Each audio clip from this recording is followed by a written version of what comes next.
Hello दोस्तों, नमस्कार। स्वागत है आप सभी का यूट्यूब चैनल एजुकेशन वे में।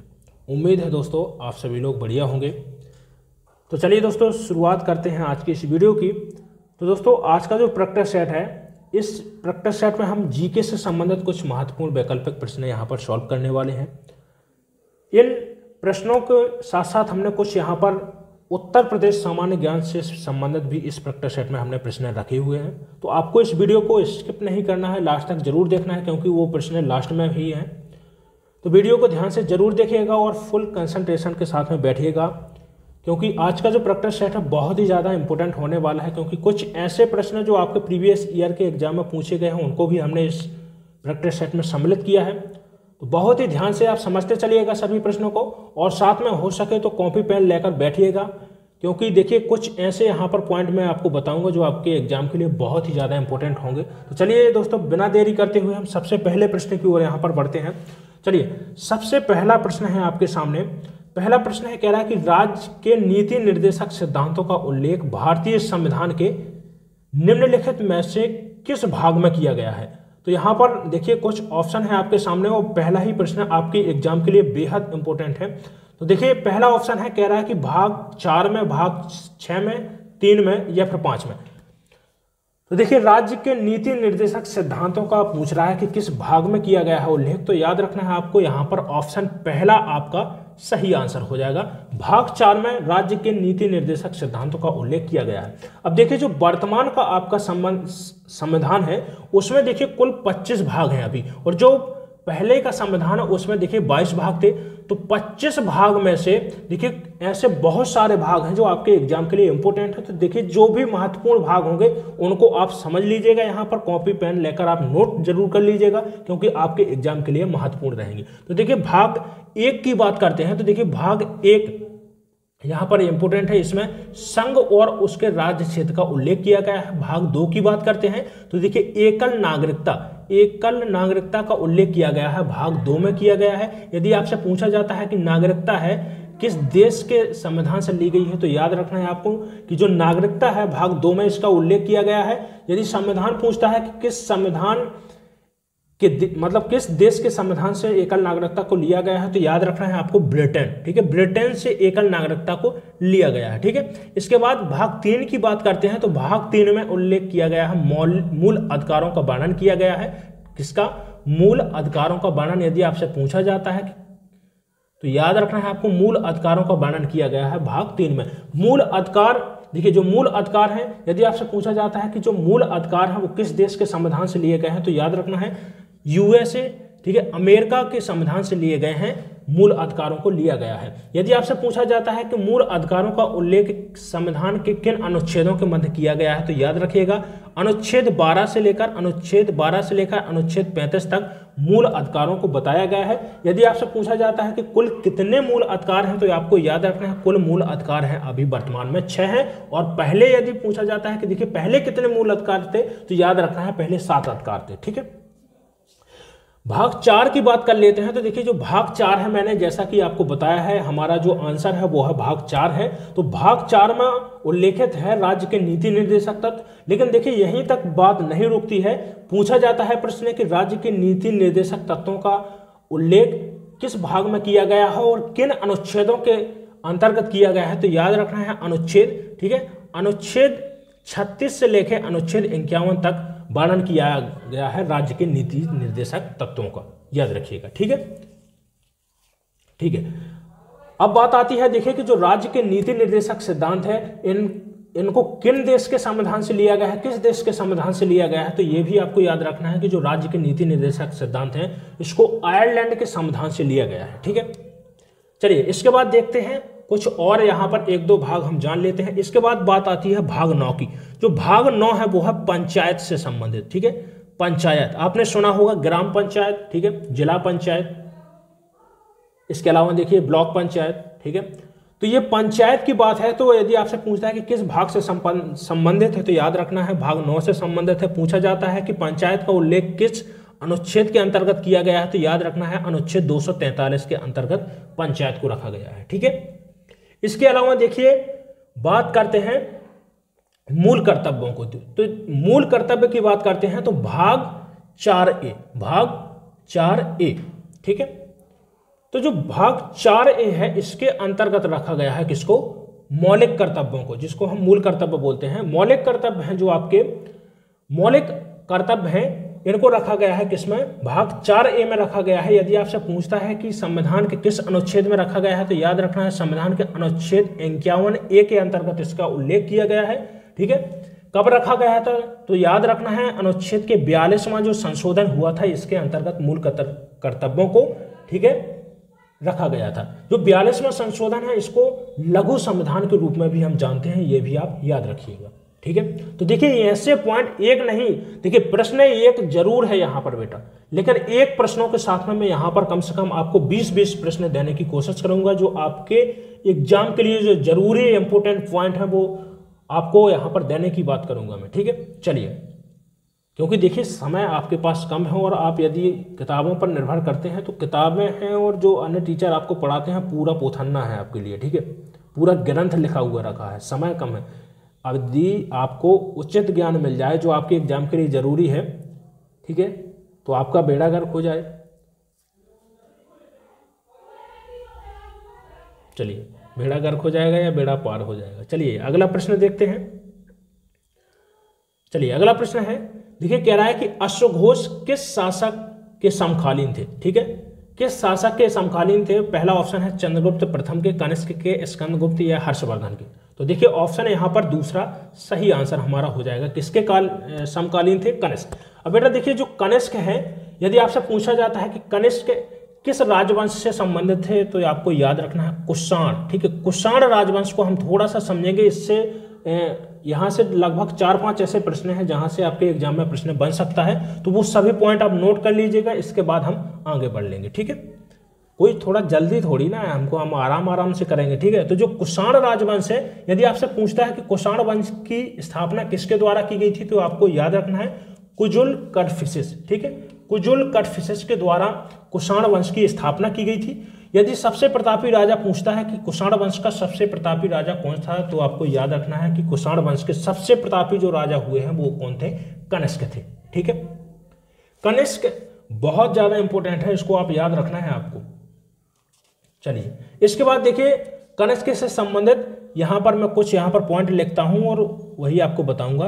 राजगुरु, ठीक है, राजकवि, राजकवि हो गए, राजवैद्य, जहां से प्रश्न बनते हैं ये नोट कर लीजिएगा, राजवैद्य। यदि देखिए आपसे पूछा जाता है कि कुषाण के राजकवि कौन थे तो याद रखना है आपको अश्वघोष, ठीक है, अश्वघोष थे, जिसको मैंने आपसे आंसर में पूछा है, ठीक है। अश्वघोष की कृति की बात करते हैं कि इनकी रचना क्या है, इनकी पुस्तक का नाम क्या है तो आपको याद रखना है बुद्धचरित, ठीक है, बुद्धचरित था और बहुत ही इंपॉर्टेंट है, ठीक है, बुद्धचरित है, इनके द्वारा लिखित एक कृति है वो है बुद्धचरित, ठीक है।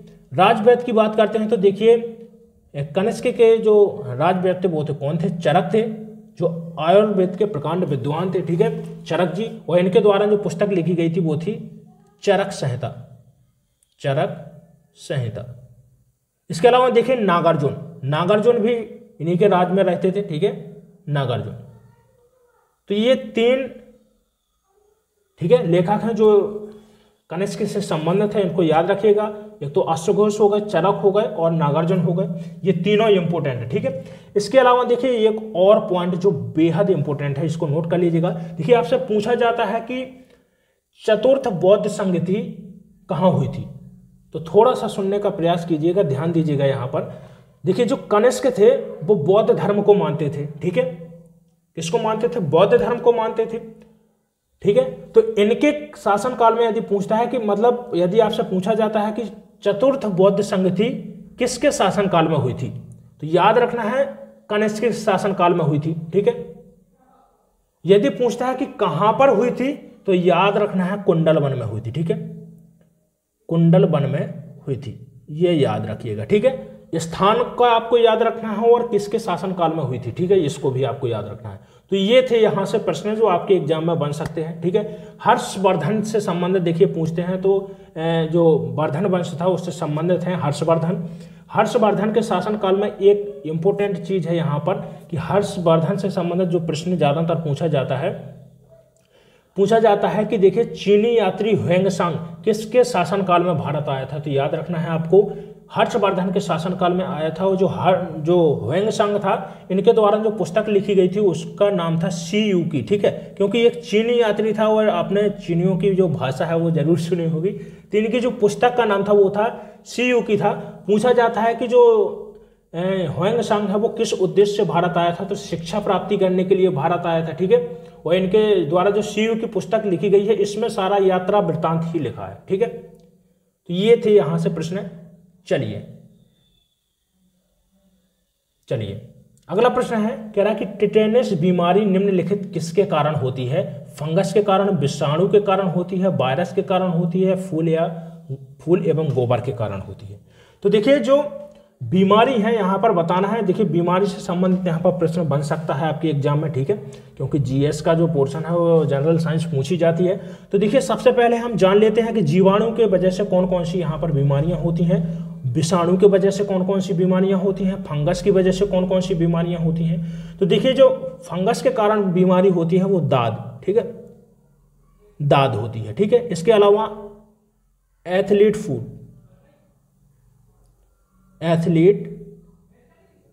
फूट नाम की जो बीमारी होती है वो किसके वजह से होती है? दांत की वजह से होती है। विषाणु से जो होती है वो होता है जैसे पोलियो हो गया, जुकाम हो गया, ठीक है, जुकाम हो गया। इसके अलावा देखिए राइनो वायरस के कारण जैसे जुकाम होता है, ठीक है, पोलियो वायरस के कारण पोलियो होता है, ठीक है। इसके अलावा देखिए डेंगू जो बुखार आता है वो किसके कारण होता है? वायरस के कारण होता है, ठीक है।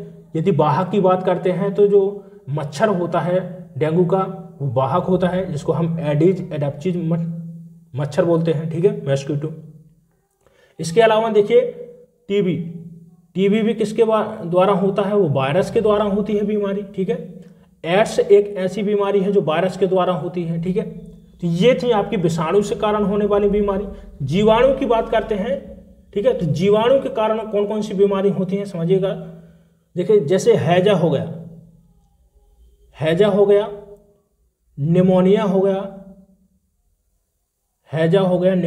गया, प्लेग हो गया, ठीक है, जो चूहों के कारण होती है, टाइफाइड हो गया, साल्मोनेला टाइफी बैक्टीरिया के द्वारा होती है, और इसके अलावा टिटेनस, जो टेटेनस होता है वो होता है क्लोस्ट्रीडियम टेटेनी नामक बैक्टीरिया के कारण होती है। तो यही आपका ऑप्शन तीसरा यहाँ पर हमारा राइट आंसर हो जाएगा। इसके अलावा देखिए प्रोटोजोआ के कारण भी यहाँ पर हम देख लेते हैं कौन कौन सी बीमारी होती है। तो वो जो प्रोटोजोआ के कारण होती है वो होती है, देखिए एक तो मलेरिया हो गया, पर इसका जो वाहक होता है वो होता है मच्छर, मादा एनाफिलीज होती है, ठीक है। जो मादा एनाफिलीज मच्छर होता है वो वाहक होता है, और जो प्रोटोजोआ होता है वो होता है प्लाज्मोडियम। इसकी अलग अलग जातें होती हैं, प्लाज्मोडियम बाइवेक्स हो गया, ठीक है, फाल्सीफेरम हो गया। तो ये होती हैं प्रोटोजोआ के कारण। इसके अलावा देखिए अमीबा, ठीक है, रुग्णता हो गया, ये भी आपके प्रोटोजोआ के कारण होती हैं। चलिए इसके बाद जो अगला प्रश्न है, चलिए बहुत ही इंपॉर्टेंट प्रश्न है बेटा। यहाँ पर मैं एक आपसे थोड़ी सी यहाँ पर रिक्वेस्ट करूँगा कि यदि आपको ये सभी चीज़ें समझ में आ रही हैं तो वीडियो को लाइक जरूर कर दीजिएगा और अपने दोस्तों में शेयर कर दीजिएगा, ठीक है। चलिए दोस्तों, देखिए आपको इतनी सारी चीज़ें कहीं पर मिलने वाली नहीं है, ठीक है।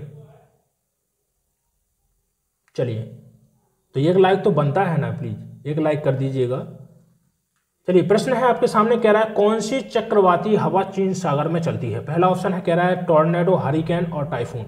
देखिए थोड़ा सा प्रश्न जटिल है ये, कई बच्चे हैं जिनको डायरेक्ट समझ में नहीं आता है। तो देखिए जो चक्रवात होता है, पहले इसको हम थोड़ा सा समझ लेते हैं कि चक्रवात का कारण क्या होता है, फिर जो आपके सामने ऑप्शन है वो डायरेक्ट निकल के आ जाएंगे, आपको समझ में आ जाएंगे, ठीक है। तो देखिए जो चक्रवात होता है, तो जैसे ही किसी कोई एरिया की जहाँ पर गर्म हवा होती है मान लीजिए, ठीक है, तो जैसे ही कहीं की गर्म हवा होगी तो क्या होता है कि हवा के केंद्र में क्या होता है, दाब क्या हो जाता है, कम हो जाता है। जो प्रेशर होता है वो क्या हो जाता है, कम हो जाता है, और बाहर का प्रेशर बढ़ जाता है, ठीक है। तो जब बाहर प्रेशर ज़्यादा होगा, अंदर प्रेशर कम होगा, तो हवाएं कैसी चलेंगी, बाहर से अंदर की ओर चलने लगती हैं, ठीक है। और अभिसारित होकर के क्या होती हैं हवाएं, जब बाहर से अंदर की ओर चलती हैं तो अभिसारित होकर क्या करती हैं, ऊपर की ओर उठने का प्रयास करती हैं। इसको बोलते हैं हम चक्रवात। क्या बोलते हैं? चक्रवात। ठीक है, आपने सुना होगा। जो चक्रवात होते हैं इन्हीं के ये उदाहरण है, एक तो टॉर्नेडो हो गया, हरिकेन हो गया और टाइफून। ठीक है, जो टॉर्नेडो होता है ये सबसे ज्यादा खतरनाक होता है। ठीक है, सबसे ज्यादा खतरनाक जो चक्रवात होता है वो होता है टॉर्नेडो। 325 किलोमीटर प्रति घंटा की रफ्तार इसका वेग होता है इसमें हवा का।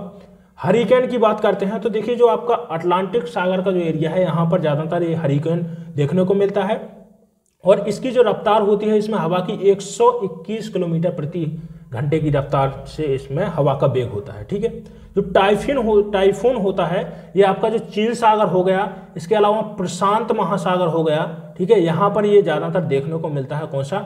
वो टाइफून चक्रवात। और जो टाइफून चक्रवात है इसकी जो स्पीड होती है वो होती है, इसमें हवा का जो वेग होता है 160 प्रति किलोमीटर हावर होता है। ठीक है, लेकिन जो सबसे ज़्यादा खतरनाक होता है वो होता है हमारा टॉर्नेडो। लेकिन जो हमसे पूछा गया है कि चीन सागर में कौन सा चक्रवात आता है तो वो होता है आपका टाइफून होता है। तो ऑप्शन यहाँ पर तीसरा आपका राइट आंसर हो जाएगा।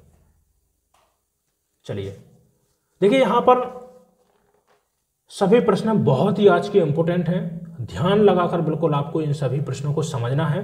ठीक है, नोट जरूर करते चलिएगा क्योंकि बहुत ही ज्यादा इंपॉर्टेंट है प्रश्न। चलिए अगला प्रश्न है, कह रहा है कि निम्नलिखित में से किन पहाड़ियों पर उष्ण कटिबंधीय सदाबहार वन पाए जाते हैं। ठीक है, उष्ण कटिबंधीय सदाबहार वन, ऐसे वन जो वर्ष भर देखिए हरे भरे रहते हैं उनको बोलते हैं उष्ण कटिबंधीय सदाबहार वन। जो भी आपका जो पृथ्वी का जो विषुवत रेखीय जो क्षेत्र होता है, जैसे पृथ्वी का विषुवत रेखा के पास में जैसे जो कर्क रेखा के पास का क्षेत्र और इधर दक्षिणी गोलार्ध में मकर रेखा के पास का जो क्षेत्र है, इसको बोलते हैं हम उष्ण कटिबंधीय क्षेत्र बोलते हैं। इतना जो एरिया होता है इसको बोलते हैं उष्ण कटिबंधीय एरिया बोला जाता है। ठीक है, यहाँ पर सबसे ज्यादा विविधता पाई जाती है। 5 डिग्री उत्तर लें या 5 डिग्री दक्षिण में लें, उसको बोलते हैं हम डोलद्रम पेटी, जहां पर सबसे ज्यादा जैव विविधता देखने को मिलेगी। ठीक है, तो देखिए जो हमसे पूछा है कि कौन सी ऐसी पहाड़ियां हैं जहां पर सबसे ज्यादा जैव विविधता देखने को मिलती है, तो वो है आपकी जो कर्क रेखा है वो भारत के मध्य से होकर गुजरती है, भारत को 2 भागों में विभाजित करती है। एक तो आपका होता है उत्तर भारत और दूसरा होता है दक्षिण भारत। ठीक है, तो जो दक्षिण भारत का भाग है वो आता है इस एरिया में। ठीक है, जो दक्षिण भारत का भाग है वो कर्क रेखा के थोड़े नीचे आता है, क्योंकि जो कर्क रेखा है भारत के मध्य 8 राज्यों से होकर गुजरती है और भारत को 2 भागों में विभाजित करती है। तो जो दक्षिण का भाग है वो सबसे निचला वाला भाग होता है, वो होता है जहां पर तमिलनाडु है, कन्याकुमारी के पास का भाग। तो वहां पर है आपके नीलगिरी पहाड़ियां।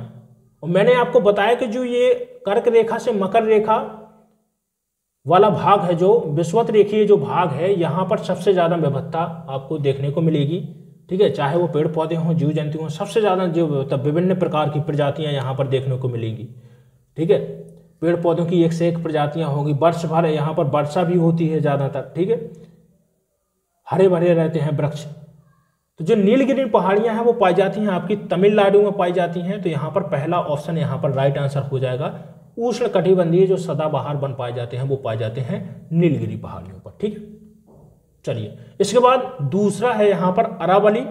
तो अरावली जो पर्वत श्रृंखला है ये आपकी कहाँ पर है? राजस्थान में है, अजमेर में है। ठीक है, और जो अरावली श्रृंखला है, पर्वत श्रृंखला है, सबसे प्राचीन पर्वत है। ठीक है, अरावली जो अरावली जो पर्वत है वो सबसे प्राचीन विश्व का और भारत का सबसे प्राचीन पर्वत माना जाता है। और यदि इसके शिखर की बात करते हैं तो जो गुरु शिखर है वो अरावली पहाड़ियों की सबसे ऊंची चोटी है। कौन सा है? गुरु शिखर। ठीक है, गुरु शिखर। शिवालिक पहाड़ियों की बात करते हैं तो जो हिमालय का पाद प्रदेश है, हिमालय को देखिए 4 भागों में विभाजित करते हैं, जिसमें से ठीक है उच्चतम हिमालय, फिर इसके बाद बृहद हिमालय होता है। ठीक है, लघु हिमालय हो गया और निम्न हिमालय हो गए। ठीक है, तो जो शिवालिक पहाड़ियां होती हैं इस हिमालय का पाद प्रदेश इसको बोला जाता है। राजमहल पहाड़ियां हैं, राजमहल पहाड़ियां पाई जाती हैं झारखंड में। ठीक है, झारखंड में। तो जो सही आंसर था हमारा वो था ऑप्शन पहला, नीलगिरी पहाड़ियां। ठीक है, नीलगिरी पहाड़ियों से संबंधित देखिए एक पॉइंट यदि आपसे पूछता है कि नीलगिरी पहाड़ियों की सबसे ऊंची चोटी कौन सी है, वो है टोडा बेटा। ठीक है, टोडा बेटा, टोडा बेटा। यदि आपसे पूछता है कि नीलगिरी पहाड़ियों पर कौन सी जनजाति पाई जाती है, तो वो जो टोडा बेटा है सबसे ऊंचा शिखर है, इसी के नाम पर इस जनजाति का नाम है, वो है टोडा जनजाति। ठीक है, टोडा जनजाति निवास करती है नीलगिरी पहाड़ियों पर। तो ये थे पॉइंट जो आपके एग्जाम में यहाँ से देखिए बाहर नहीं होंगे। बहुत सारे ऐसे प्रश्न जो आपके एग्जाम में पूछे जा सकते हैं, वो सभी को हम यहीं पर देखेंगे। ठीक है, नोट करते चलिएगा। चलिए अगला प्रश्न है, कह रहा है कि कौन से राष्ट्रपति लोकसभा अध्यक्ष भी रहे हैं? फखरुद्दीन अली अहमद, डॉक्टर शंकर दयाल शर्मा, डॉक्टर जाकिर हुसैन और नीलम संजीव रेड्डी। तो देखिए पूछा गया है कि कौन से ऐसे राष्ट्रपति थे जो लोकसभा अध्यक्ष भी रहे हैं। राष्ट्रपति, ठीक है, राष्ट्रपति तो रहे ही हैं लेकिन लोकसभा अध्यक्ष भी रहे हैं। ठीक है, तो चलिए यहां पर देखिए हम क्रमवार यहां पर राष्ट्रपति को देखते हैं, फिर इसके बाद आप अपने आप आंसर लगा लेंगे इसका। चलिए, तो पहले राष्ट्रपति कौन हुए बताइएगा? पहले राष्ट्रपति हुए राजेंद्र प्रसाद। राजेंद्र प्रसाद भारत के प्रथम राष्ट्रपति कौन हुए? राजेंद्र प्रसाद। दूसरे राष्ट्रपति कौन हुए? डॉक्टर सर्वपल्ली राधाकृष्णन। ठीक है, राधाकृष्णन। तीसरे कौन थे? तो तीसरे थे डॉक्टर जाकिर हुसैन। क्रम से तीसरे डॉक्टर जाकिर हुसैन राष्ट्रपति थे। और यदि आपसे पूछता है कि भारत के प्रथम मुस्लिम राष्ट्रपति कौन हुए, तो याद रखना है आपको डॉक्टर जाकिर हुसैन हुए। ठीक है, तो ये हो गए हम आपके क्रम से तीसरे। चौथे की बात करते हैं, तो चौथे जो राष्ट्रपति थे वे थे बीबी गिरी। ठीक है, इसके बाद बात आती है भारत के पांचवें राष्ट्रपति कौन हुए? तो पांचवें राष्ट्रपति हुए फखरुद्दीन अली अहमद और छठवें राष्ट्रपति हुए नीलम संजीव रेड्डी, जो राष्ट्रपति तो थे लेकिन साथ में क्या है, लोकसभा अध्यक्ष भी रहे हैं। तो ऑप्शन चौथा यहां पर हमारा सही आंसर हो जाएगा। नीलम संजीव रेड्डी राष्ट्रपति थे और लोकसभा अध्यक्ष भी रहे हैं। तो ऑप्शन चौथा यहां पर हमारा राइट आंसर हो जाएगा। चलिए इसके बाद बढ़ते हैं अगले प्रश्न की ओर। बताइएगा मजा आ रहा है आपको या नहीं आ रहा है? चलिए इसके बाद जो अगला प्रश्न है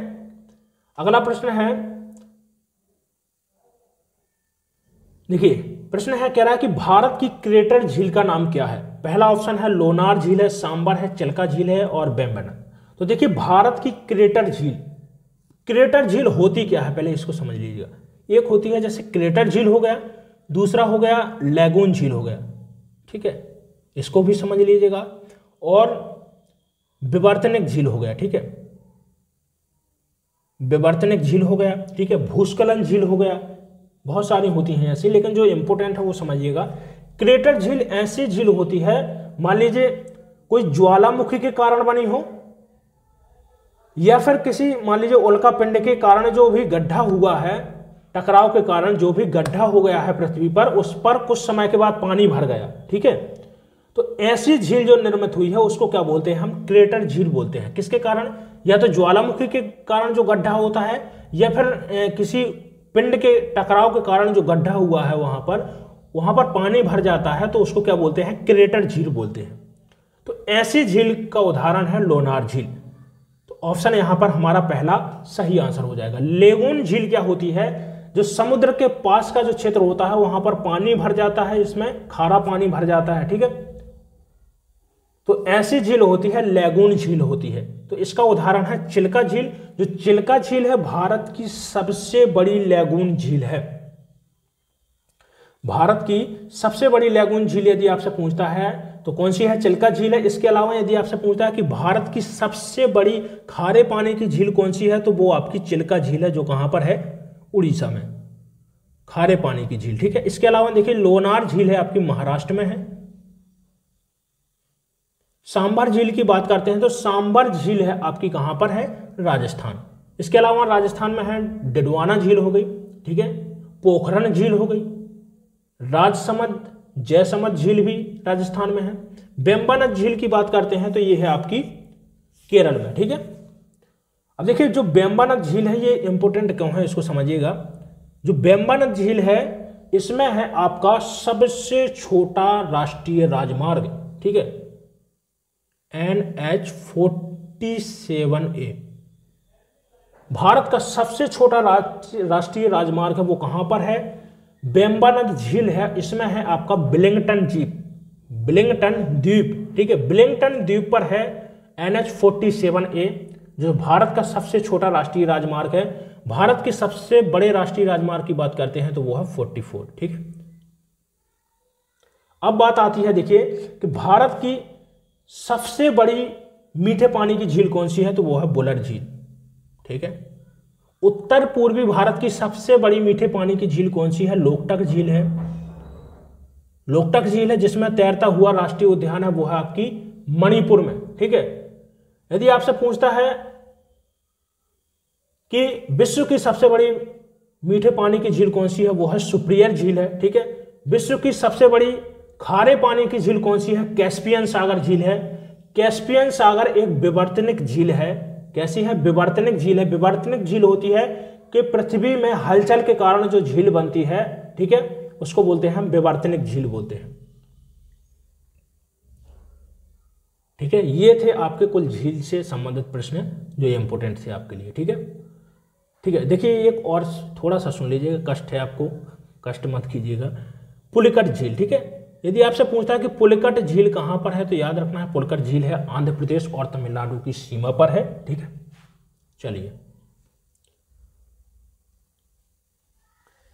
चलिए इसके बाद अगला प्रश्न है, कह रहा है कोश का सिद्धांत प्रतिपादित किया था, किसने किया था, डार्विन ने किया था, रॉबर्ट कोच ने, स्लाइडेन एंड स्वान ने। तो देखिए कोश का सिद्धांत दिया गया था स्लाइडेन और स्वान के द्वारा दिया गया था। डार्विन ने प्रकृति का चयन सिद्धांत दिया, ठीक है, इसको आपको याद रखना है, बहुत ही इंपॉर्टेंट है, प्रकृति का चयन सिद्धांत, ठीक है, सिद्धांत।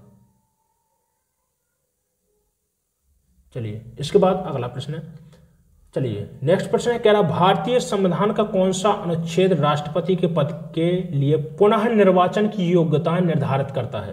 तो देखिए पुनः कह रहा है कि पुनः निर्वाचन, राष्ट्रपति के पुनः निर्वाचन से संबंधित कौन सा अनुच्छेद है, अनुच्छेद 52 है, अनुच्छेद 54 है, या फिर अनुच्छेद 56 है, या अनुच्छेद 57 है। तो देखिए राष्ट्रपति से संबंधित, राष्ट्रपति देखिए कौन होता है, भारत का प्रथम नागरिक राष्ट्रपति कहलाता है, ठीक है। कार्यपालिका का नेता होता है राष्ट्रपति होता है, ठीक है। संघ के देखिए 3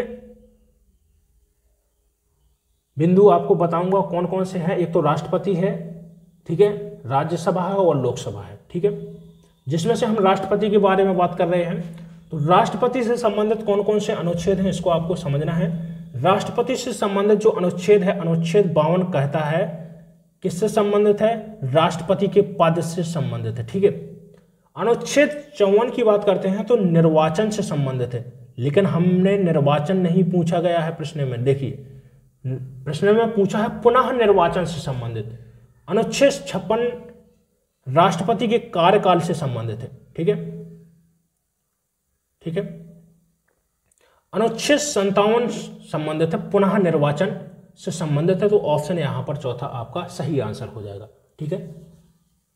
अब देखिए राष्ट्रपति से संबंधित और 1-2 यहां पर अनुच्छेद समझेंगे, अनुच्छेद 72, अनुच्छेद 108 और अनुच्छेद 123 जो राष्ट्रपति से संबंधित हैं, जो बहुत ज्यादा इंपॉर्टेंट है, इनको नोट कर लीजिएगा। अनुच्छेद 72 संबंधित है राष्ट्रपति के क्षमादान से संबंधित। देखिए कोई भी व्यक्ति को यदि दंड दिया जाता है तो राष्ट्रपति उस दंड को क्षमा कर सकता है, अनुच्छेद 72 कहता है, ठीक है।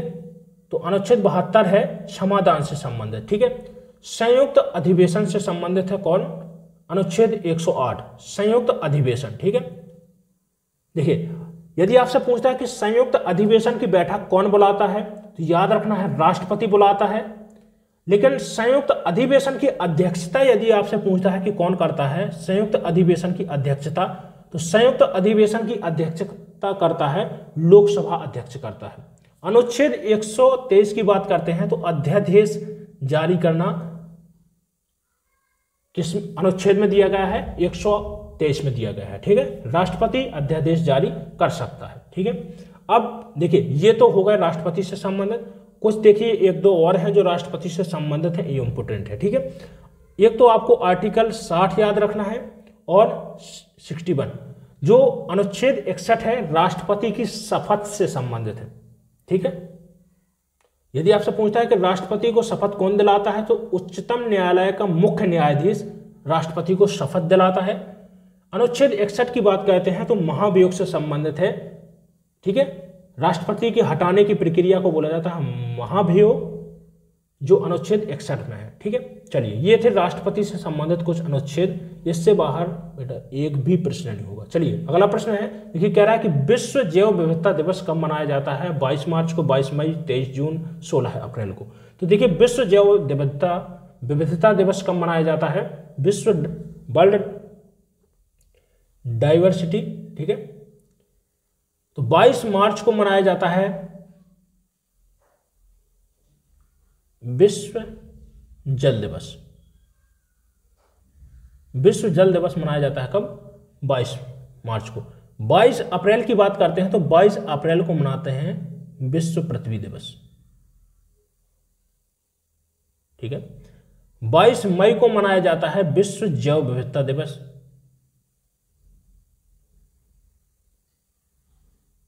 ठीक है। तो यही हमारा सही आंसर हो जाएगा। 23 जून की बात करते हैं तो देखिए 23 जून को मनाया जाता है अंतरराष्ट्रीय विधवा दिवस मनाते हैं, 23 जून को मनाते हैं।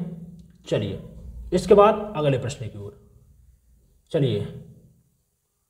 अगला प्रश्न है, कह रहा है किस भारतीय क्रिकेट खिलाड़ी ने, यहां पर ने है, मे नहीं है, ने वनडे वंडर्स नामक पुस्तक लिखी है? ऑप्शन है आपके सामने सुनील गावस्कर, रवि शास्त्री, कपिल देव, सचिन तेंदुलकर। तो देखिए कह रहा है कि वनडे वंडर्स नामक पुस्तक किस क्रिकेट खिलाड़ी के, तो भारतीय क्रिकेट खिलाड़ी के द्वारा लिखी गई है? तो सचिन तेंदुलकर के द्वारा देखिए जो पुस्तक लिखी गई है वो है प्लेइंग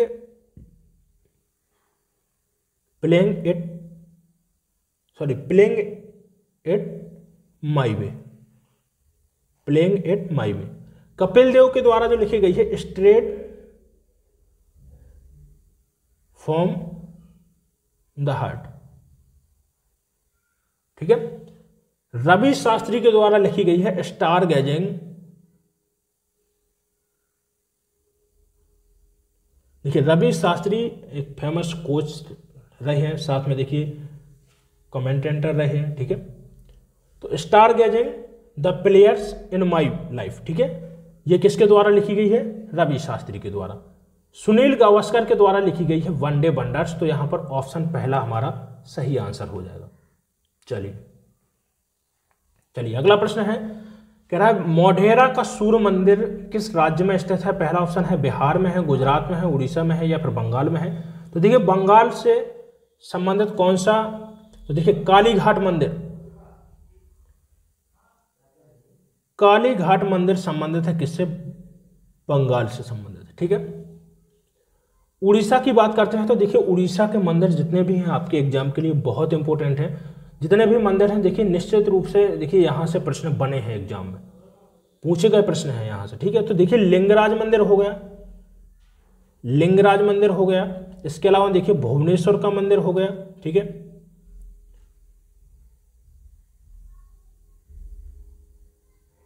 जगन्नाथ मंदिर हो गया,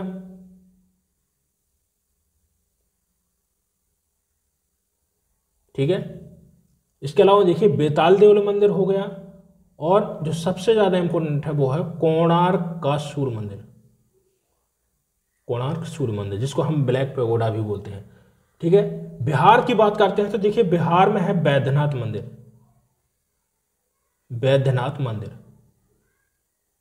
गुजरात में है आपका मोढेरा सूर्य मंदिर,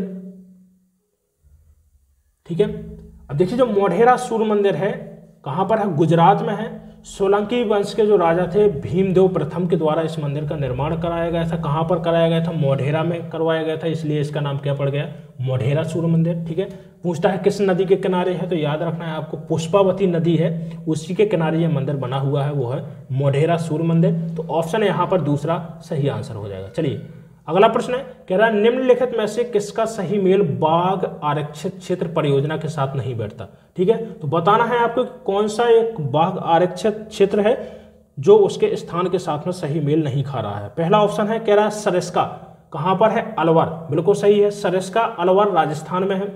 वाल्मीकि हजारीबाग बिहार में है, ठीक है, ये भी सही है। पेंच की बात करते हैं तो जो पेंच है वो गढ़वाल में ना होकर पेंच है मध्य प्रदेश में। ठीक है, मध्य प्रदेश में सिवनी और जो छिंदवाड़ा जिले हैं वहां पर है आपका पेंच। ठीक है, नागार्जुन सागर की बात करते हैं तो यह है आपका आंध्र प्रदेश श्रीशैलम। ठीक है, आंध्र प्रदेश में। तो आपका ऑप्शन यहां पर तीसरा है वो सही आंसर हो जाएगा। पेंच कहां पर है वो गलत हो गया था आपका। तो चलिए इसके बाद अगला प्रश्न है, कह रहा है कि किस राजा की कहानी मुद्रा राक्षस नाटक का विषय है। ऑप्शन पहला जयचंद, चंद्रगुप्त द्वितीय, चंद्रगुप्त मौर्य या फिर कनिष्क। तो देखिए जो मुद्रा राक्षस है, ठीक है, विशाख दत्त के द्वारा लिखा गया एक नाटक है। किसके द्वारा, विशाख दत्त के द्वारा। ठीक है, और जो इसमें वर्णन किया गया है वो किया गया है चंद्रगुप्त मौर्य का। तो ऑप्शन यहां पर तीसरा राइट आंसर हो जाएगा। चंद्रगुप्त मौर्य मौर्य वंश के संस्थापक थे। मौर्य वंश की स्थापना चंद्रगुप्त मौर्य के द्वारा की गई थी। और इनके प्रधान की बात करते हैं तो देखिए कौटिल्य इनके प्रधान थे, जो अर्थशास्त्र के जिनको हम जनक बोला जाता है। ठीक है, अर्थशास्त्र की रचना कौटिल्य के द्वारा, चाणक्य जिनको हम बोलते हैं। ठीक है, चलिए इसके बाद अगला प्रश्न है, कह रहा 12वीं पंचवर्षीय योजना का मुख्य उद्देश्य क्या था। पहला ऑप्शन है समावेशी विकास और गरीबी न्यूनीकरण, समावेशी एवं धारणीय विकास, बेरोजगारी घटाने हेतु धारणीय एवं समावेशी विकास और तीव्रतर धारणीय एवं ज्यादा समावेशी विकास।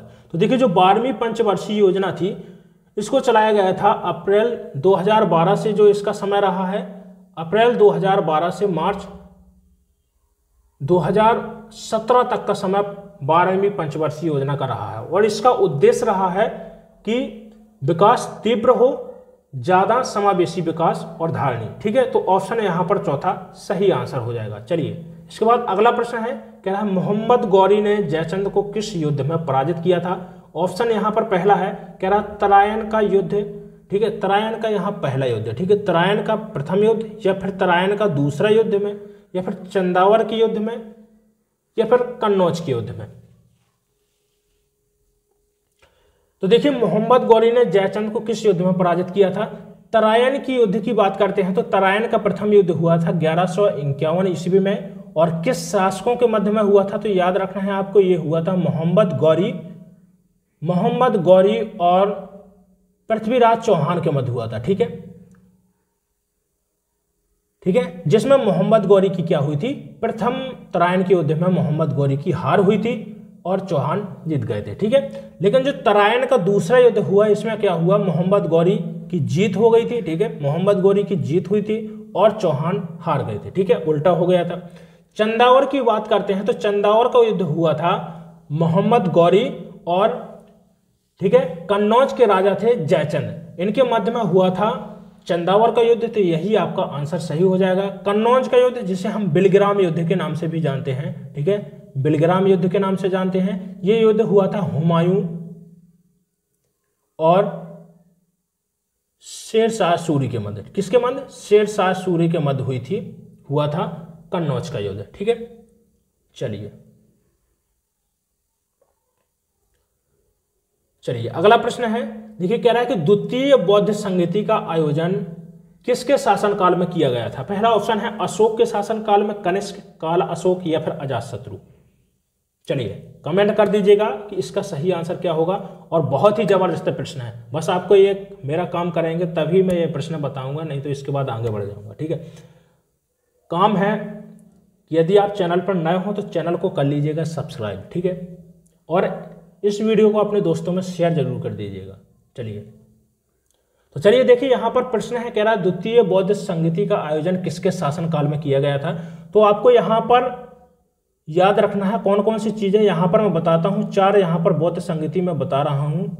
ठीक है, किसके शासनकाल में 2 चीजें याद रखना है। एक तो स्थान याद रखना है कि कहां पर हुई थी, और दूसरा जो याद रखना है कि शासनकाल में, किसके शासनकाल में बौद्ध संगीति हुई थी, ये इंपॉर्टेंट है और यहाँ से प्रश्न बन सकता है, बहुत ज़्यादा इंपॉर्टेंट है। ठीक है, तो देखिए जो प्रथम बौद्ध संगीति हुई है कहाँ पर हुई थी ये आपको याद रखना है।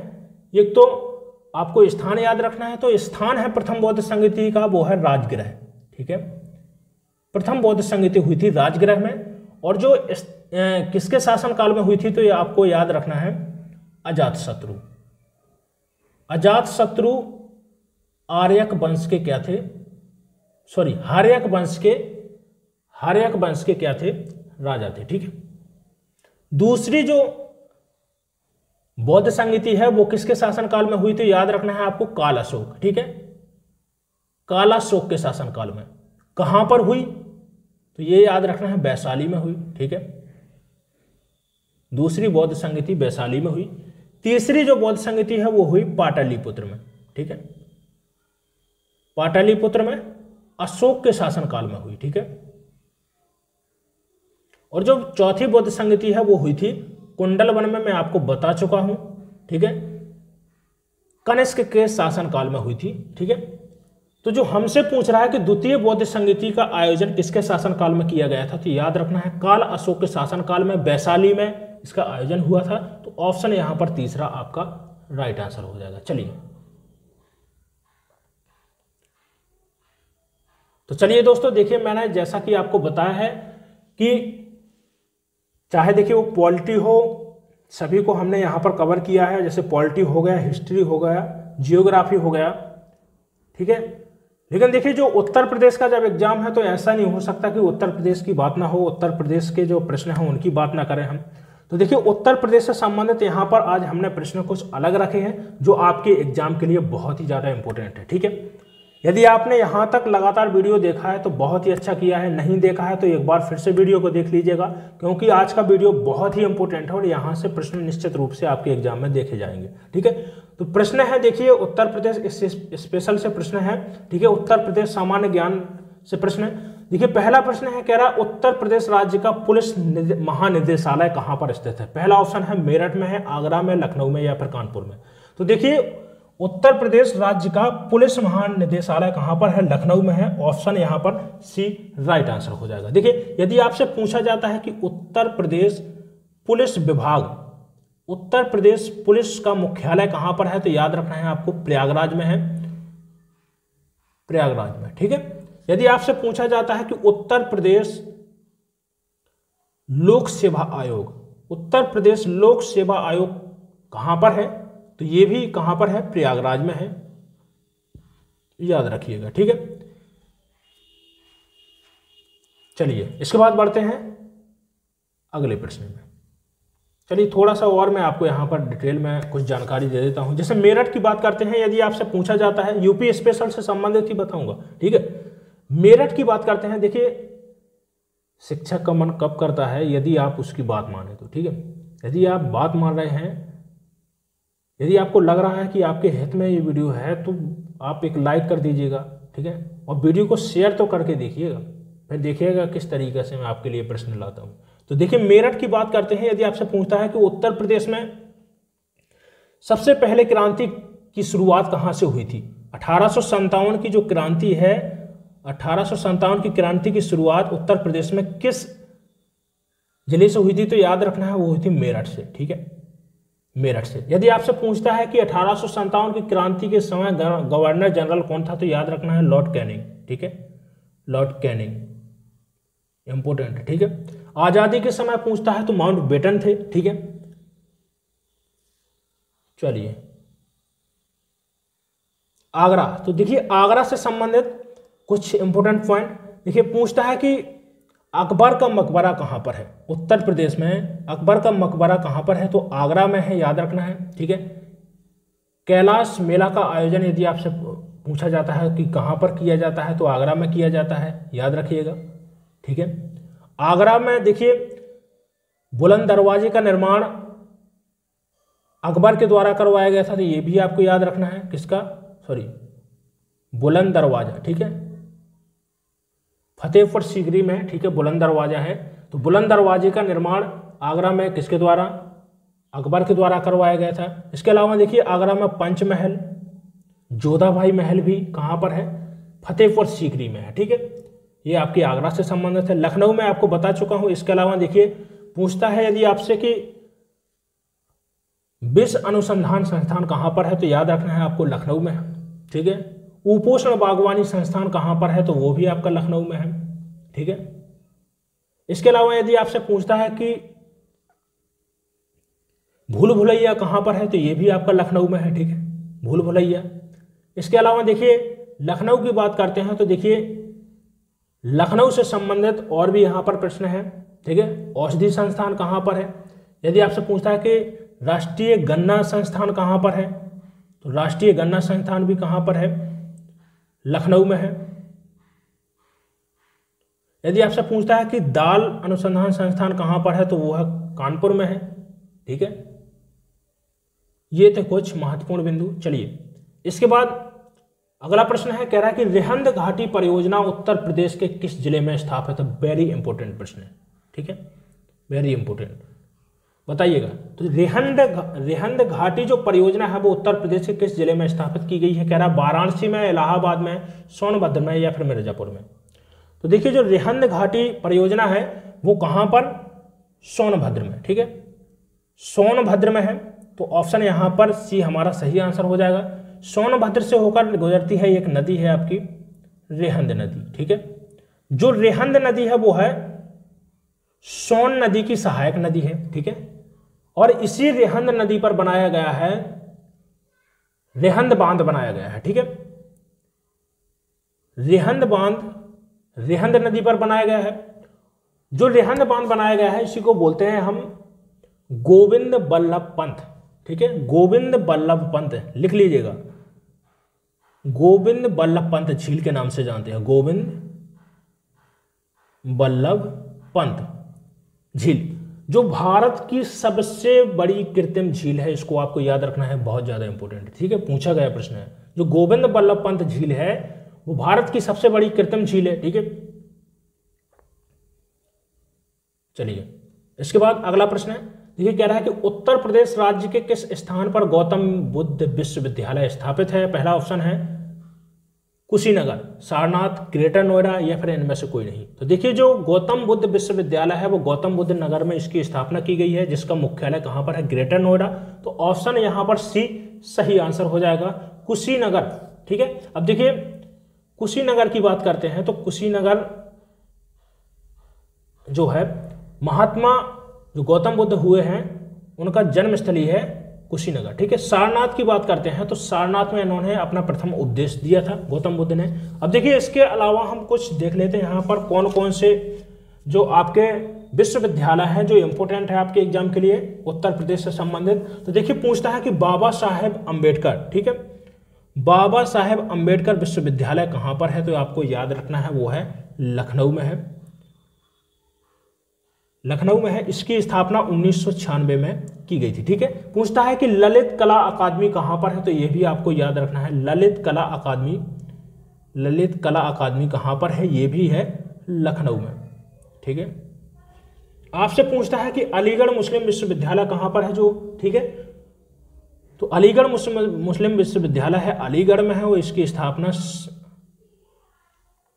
सर सैयद अहमद खां के द्वारा 1875 में की गई थी। ठीक है, इसके अलावा देखिए राजीव गांधी उड्डयन, ठीक है, राजीव गांधी उड्डयन विश्वविद्यालय कहां पर है, राष्ट्रीय उड्डयन विश्वविद्यालय, राजीव गांधी उड्डयन विश्वविद्यालय। तो राजीव गांधी उड्डयन विश्वविद्यालय है अमेठी में। इसके अलावा देखिए पूछता है कि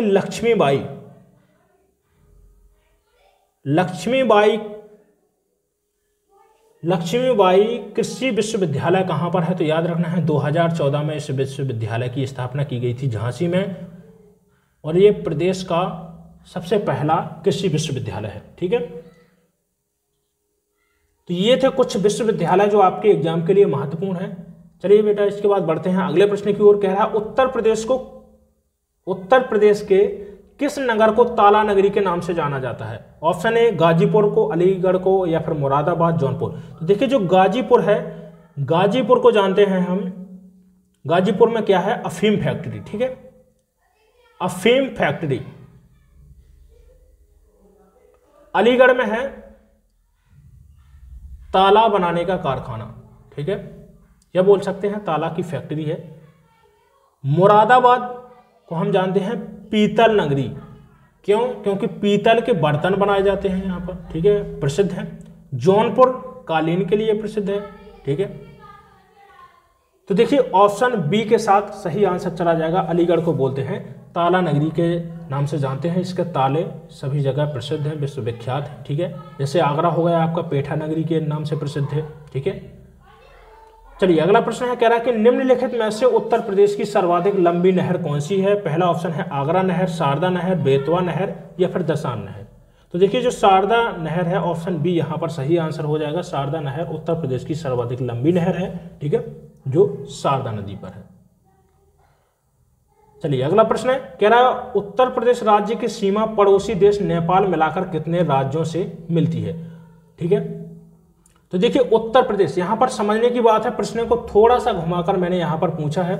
देखिए कह रहा है कि उत्तर प्रदेश की राज्य सीमा पड़ोसी देश नेपाल को मिलाकर, यहां पर मैं नेपाल को भी ले रहा हूं, नेपाल को मिलाकर कुल कितने राज्यों से मिलती है। कह रहा है 2, 5, 7 या फिर 10।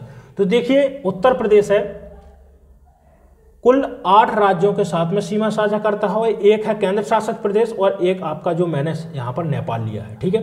तो कुल कितने हो गए, 10 हो गए, 9, 1, 10, ठीक है। तो ऑप्शन डी यहां पर सही आंसर हो जाएगा। पर यहीं पर बात खत्म नहीं होगी, पूरा देखेंगे हम, ठीक है।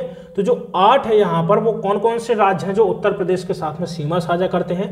पहला हो गया आपका हिमाचल प्रदेश, हिमाचल प्रदेश, उत्तराखंड, ठीक है, जो पश्चिमी राज्य हैं, ठीक है। इसके अलावा देखिए मध्य प्रदेश हो गया, राजस्थान हो गया, ठीक है। इसके अलावा हरियाणा हो गया, इसके अलावा छत्तीसगढ़ हो गया,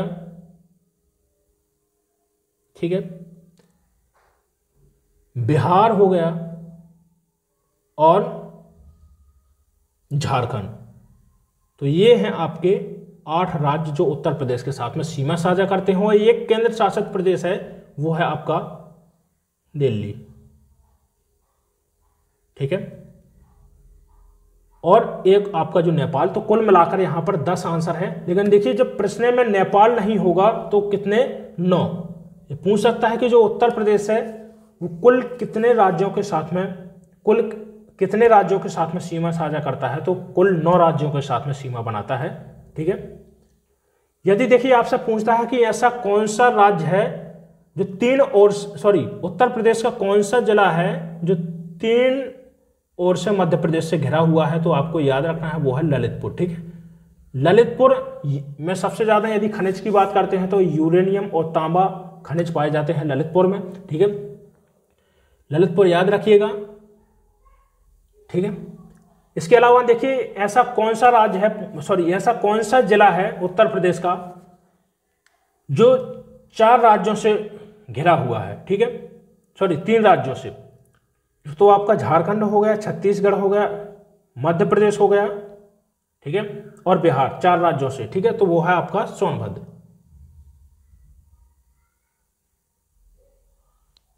चलिए अगला प्रश्न है, कह रहा है यमुना नदी किस जनपद से उत्तर प्रदेश में प्रवेश करती है। पहला ऑप्शन है सहारनपुर, गाजियाबाद, मुजफ्फरनगर, मेरठ। तो देखिए जो यमुना नदी है वो कहां से, सहारनपुर से होकर प्रवेश करती है। देखिए जो यमुना नदी है वो यमुनोत्री से निकलती है और उत्तर प्रदेश की बात करते हैं तो सहारनपुर से अंदर आती है उत्तर प्रदेश में और कुल 9 जिले, कुल 19 जिलों से होकर के प्रयागराज में, ठीक है, कहां पर, प्रयागराज में जाकर गंगा से मिल जाती है, ठीक है। यदि यमुना की सहायक नदियों की बात करते हैं तो देखिए चंबल हो गई, मध्य प्रदेश के जनापाव पहाड़ियों से जो निकलती है, ठीक है। इसके अलावा देखिए जो यमुना है इसकी सहायक नदियां देखिए बेतवा हो गई, ठीक है। अब बात करते हैं गंगा की। तो जो गंगा नदी है यदि आपसे पूछता है कि उत्तर प्रदेश में किस जिले से होकर प्रवेश करती है, तो याद रखना है आपको बिजनौर, ठीक है, पूछा गया प्रश्न है बेटा। जो गंगा नदी है उत्तर प्रदेश में बिजनौर जिले से होकर प्रवेश करती है, ठीक है, और प्रयागराज में यमुना का गंगा से क्या हो जाता है, संगम हो जाता है। चलिए इसके बाद अगला प्रश्न है, नेक्स्ट प्रश्न है, कह रहा है उत्तर प्रदेश राज्य के किस जनपद में जिप्सम उपलब्ध मिलता है। तो देखिए जिप्सम की उपलब्धता के बारे में बात करते हैं, और इसके अलावा एक चीज और आपको याद रखना है, सेल खड़िया। सेल खड़िया, अरे भाई वो होती है ना लिखने वाली खड़िया, जिसको हम चौक बोलते हैं। ब्लैक बोर्ड चलते थे ना, अब तो जैसे व्हाइट बोर्ड यूज होता है अपनी क्लासों में, ठीक है। तो पहले जो क्लास होते थे उनमें ब्लैक बोर्ड होते थे, वो ब्लैक बोर्ड पर जो चौक होती थी लिखने के लिए, तो उसको बोलते थे सेल खड़िया। आपने देखा होगा जो स्लेट होता था उस पर लिखते थे, ठीक है। तो सेल खड़िया कहाँ पर मिलता है, ठीक है। तो सेल खड़िया और जिप्सम मिलते हैं आपके झांसी और हमीरपुर जिलों में आपको देखने को मिलेंगे, ठीक है। इसके अलावा ललितपुर मैंने आपको बताया ही है, ललितपुर में यूरेनियम एकमात्र ऐसा जिला है आपका उत्तर प्रदेश का जहां पर यूरेनियम मिलता है और तांबा, ठीक है। इसके अलावा देखिए बांदा हो गया, बांदा में किस लिए प्रसिद्ध है, बांदा हो गया और मिर्जापुर। हीरे की बात करते हैं तो देखिए बांदा हो गया और मिर्जापुर में आपको हीरा देखने को मिलेगा। मिर्जापुर की बात करते हैं तो देखिए मिर्जापुर में चूना पत्थर, चूना पत्थर कहां पर मिलता है, मिर्जापुर, ठीक है। इसके अलावा देखिए सीमेंट की फैक्ट्री मिर्जापुर में ही है, क्यों है, इसका सबसे बड़ा कारण है चूना पत्थर, ठीक है। चलिए